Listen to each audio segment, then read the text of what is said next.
নমস্কাৰ বন্ধুসকল, স্বাগতম জনাইছোঁ আপোনালোকক মোৰ ইউটিউব চেনেললৈ।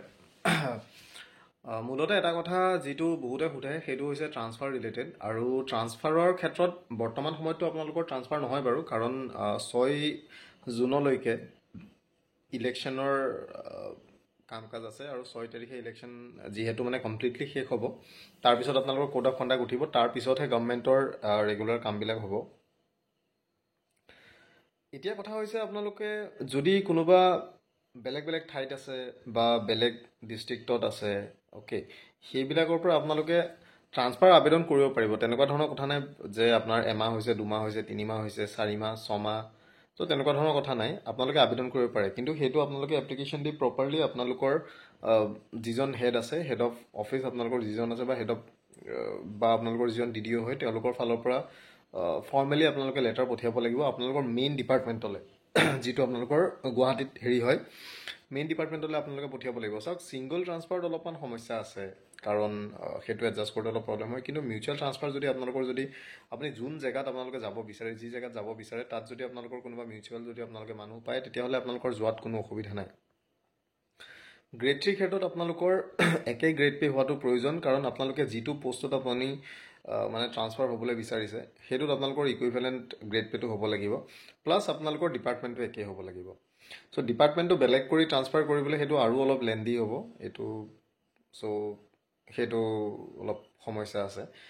গ্ৰেড 4ৰ ক্ষেত্ৰতো আপোনালোকে যিহেতু বৰ্তমান MTS হিচাপে ডেজিগনেট কৰা আছে, আপোনালোকে ট্ৰান্সফাৰ আবেদন কৰিব পাৰে। কিন্তু যিসকলৰ 3900 গ্ৰেড পে, তেওঁলোকে মানে ইকুইভেলেণ্ট 3900 গ্ৰেড পেতে তেওঁলোকে ট্ৰান্সফাৰ ল'ব লাগিব, আৰু যিসকলৰ 4400 আছে তেওঁলোকে 4400তে ল'ব লাগিব। কাৰণ আপুনি যেতিয়া এটা বেলেগ অফিচত যাব, সেই অফিচত যদি আপোনাৰ সেই MTS হ'লে বাৰু সেইটো বেলেগ কথা, কিন্তু গ্ৰেড পেটো যদি আপোনালোকৰ নিমিলে, তেতিয়া চেলাৰী কেনেকৈ ড্ৰ কৰিব, সেইটো এটা বস্তু আছে। চ' তেনেকুৱা ধৰণৰ এটা সমস্যা। চ' একে ডিপাৰ্টমেণ্টত যদি একেই আপোনালোকে ডেজিগনেশ্যনৰ মানুহ যদি আপোনালোকে পায়, মিউচুৱেলৰ ক্ষেত্ৰত সহজ হয়, কাৰণ তেনেকুৱাকৈ বহুতৰ এতিয়ালৈকে ট্ৰান্সফাৰ হৈছেই।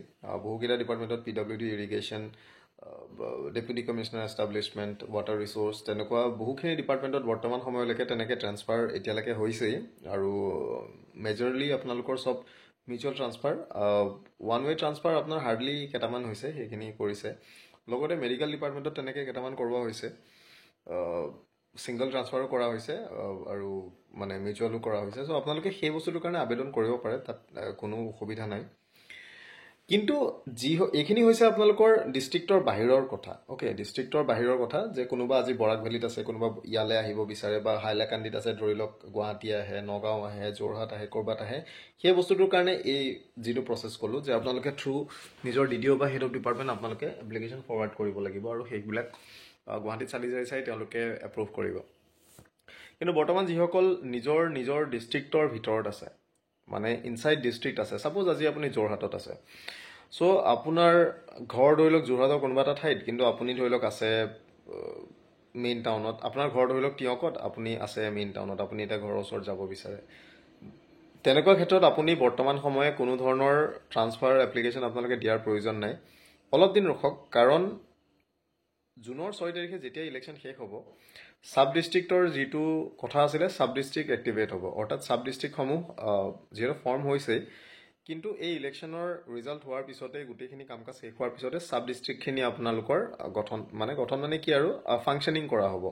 চ' যেতিয়া ছাব ডিষ্ট্ৰিক্ট আপোনালোকৰ ফাংচনিং কৰা হ'ব, আপোনালোকৰ যিবিলাক LAC আছে, অৰ্থাৎ যিখিনি আপোনালোকৰ মানে লেজিছলেটিভ যিখিনি এছেম্বলি আছে, প্ৰত্যেক এছেম্বলি আপোনালোকৰ এখন ছাব ডিষ্ট্ৰিক্ট হ'ব, আৰু ছাব ডিষ্ট্ৰিক্টৰ আপোনালোকৰ অফিচ গঠন কৰা হ'ব। তাতে ছাব ডিষ্ট্ৰিক্টৰ অফিচ গঠন কৰাৰ লগে লগে যিমানবিলাক অফিচেছ আছে, সেই গোটেই অফিচবিলাক তাতে খুলিব, এক্সেপ্ট ফৰ এ ফিউ অফিচেছ, যেনে ধৰি লওক DIPR হওক। চ' তেনেকুৱা কেইটামান অফিচ বাদ দি পেলাই সকলোবিলাক অফিচ এই ছাব ডিষ্ট্ৰিক্টবিলাকত খুলিব।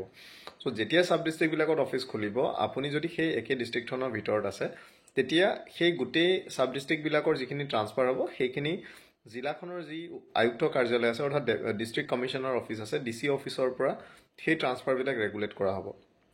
চ' উইদিন ডিষ্ট্ৰিক্ট আপুনি যদি নিজৰ ঘৰৰ ওচৰলৈ বা তেনেকুৱা অফিচত আপুনি যাব বিচাৰে, চ' ছাব ডিষ্ট্ৰিক্ট গঠন হোৱাৰ পিছত আপোনালোকে DC অফিচৰ পৰা যেতিয়া অৰ্ডাৰ কৰিব, চ' সেইটো আৰু আপোনালোকৰ কথা, তাতে আপোনালোকে মানে হেৰিটো মিলাই কৰি আপোনালোক নিজৰ ঘৰৰ ওচৰত গুচি যাব পাৰিব, যিবিলাক LAC ৱাইজ যিবিলাক অফিচবিলাক খুলিব। চ' অফিচবিলাক খোলোতে অলপ সময় আছে। বৰ্তমান এই বছৰে ফুল্লি আপোনালোকৰ চব অফিচ ফাংচনিংটো নহ'ব।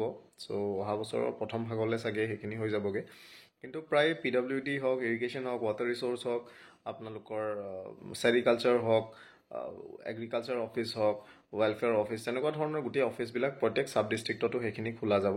চ' আপোনালোকে যদি উইদিন ডিষ্ট্ৰিক্ট যদি আপোনালোকে যাব বিচাৰিছে নিজৰ ঘৰৰ ওচৰলৈ, আপোনালোকৰ যোনটো LAC আপোনালোকৰ ঘৰ হয়, সেই মানে একেবাৰে ওচৰৰ সেই ঠাইলৈ আপোনালোকে যাব পাৰিব। কিন্তু সেই চাব ডিষ্ট্ৰিক্টবিলাকলৈ ট্ৰান্সফাৰ আপোনালোকৰ DC অফিচৰ পৰা কৰিব।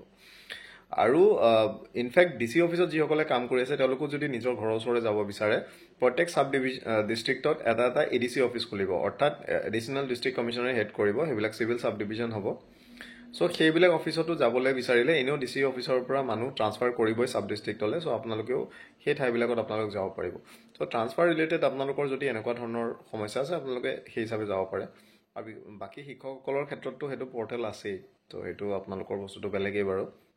কিন্তু বাকীসকলৰ ক্ষেত্ৰত যদি আপোনালোকে ডিষ্ট্ৰিক্টৰ বাহিৰত আছে, তেনেকৈ আপোনালোকে আবেদন কৰক। আবেদন এতিয়াও কৰিব পাৰে, আবেদন কৰাত কোনো আপত্তি নাই। কিন্তু বৰ্তমান ইলেকশ্যনৰ সময়ত সেই কাম কাজবিলাক নহয়। ইলেকশ্যন যেতিয়া শেষ হ'ব, যেতিয়া ৰিজাল্ট দি শেষ হ'ব, কোড অফ কণ্ডাক্ট উঠিব, তেতিয়া আপোনালোকৰ এই কামবিলাক কৰিব। আৰু উইদিন ডিষ্ট্ৰিক্ট যদি আপোনালোকে যাম বুলি ভাবিছে, আপোনালোকৰ ঘৰৰ ওচৰত চাব ডিষ্ট্ৰিক্টৰ অফিচবিলাক ফৰ্ম হ'বলৈ দিয়ক। তাৰপিছত আপোনালোকে নিজৰ ঘৰৰ ওচৰলৈ ধৰি লওক সেইটো যাব পাৰিব আৰু। চ' ইমানেই আছিলে। থেংক ইউ ভিডিঅ'টো চোৱাৰ কাৰণে। নতুন ভিডিঅ' এটা আকৌ লগ পাম। আজিলৈ ইমানেই।